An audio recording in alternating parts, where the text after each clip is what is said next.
Hi all welcome to football arena. ഇന്നലെ FIFA club world കപ്പിൽ നടന്ന സെമി ഫൈനൽ പോരാട്ടത്തിൽ ഒരു വലിയ തോൽവിയാണ് റയലിന് ഏറ്റുവാങ്ങേണ്ടി വന്നിട്ടുള്ളത്. എതിരില്ലാത്ത 4 ഗോളുകൾക്കാണ് PSG റയലിനെ കെട്ടുകെട്ടിച്ചത്. മത്സരത്തിന്റെ ആദ്യ പകുതിയിൽ തന്നെ 3 ഗോളുകൾ വഴങ്ങിയതോടെ റയൽ പരാജയം സമ്മതിച്ചിരുന്നു. ഫാബിയാൻ റൂയിസ് ഇരട്ട ഗോളുകൾ നേടി.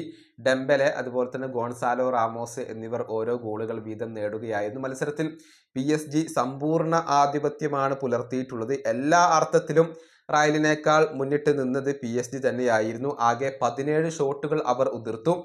ടാർഗറ്റിലേക്ക് 7 ഷോട്ടുകൾ ഉതിർക്കാൻ അവർക്ക് കഴിഞ്ഞിരുന്നു. പക്ഷേ റയലിന്റെ അവസ്ഥ വളരെ പരിതാപകരമായിരുന്നു. 11 ഷോട്ടുകൾ, ടാർഗറ്റിലേക്ക് കേവലം 2 ഷോട്ടുകൾ, അങ്ങനെയൊക്കെയാണ് റയലിന്റെ ഒരു കണക്കുകൾ വരുന്നത്.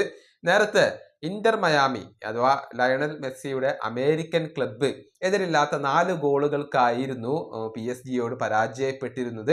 അതേ ഒരു റിസൾട്ട് തന്നെയാണ് ഇപ്പോൾ റയലിനും ലഭിച്ചിട്ടുള്ളത്. ഇവിടെ 2 കണക്കുകൾ എടുത്തു പരിശോധിക്കേണ്ടതുണ്ട്. ഇന്റർ മയാമിയേക്കാൾ മോശമാണ് റയൽ മാഡ്രിഡ് എന്നുള്ളത് 2 കണക്കുകളിൽ നിന്നും നമുക്ക് പറയേണ്ടി വരും. അതായത് ഇന്റർ മയാമിക്ക് PSG-ക്കെതിരെ ടാർഗറ്റിലേക്ക് 3 ഷോട്ടുകൾ ഉതിർക്കാൻ കഴിഞ്ഞിരുന്നു. പക്ഷേ റയലിന്റെ കാര്യത്തിലേക്ക് വരുമ്പോൾ അവർക്ക് 2 ഷോട്ടുകൾ മാത്രമാണ് ടാർഗറ്റിലേക്ക് ഉതിർക്കാൻ കഴിഞ്ഞിട്ടുള്ളത്. ഇനി പൊസഷന്റെ കാര്യത്തിലും റയൽ തന്നെയാണ് പിറകിൽ നിൽക്കുന്നത്. അതായത് ഇന്റർ മയാമിയുടെ ഒരു പൊസഷൻ വരുന്നത് 33%.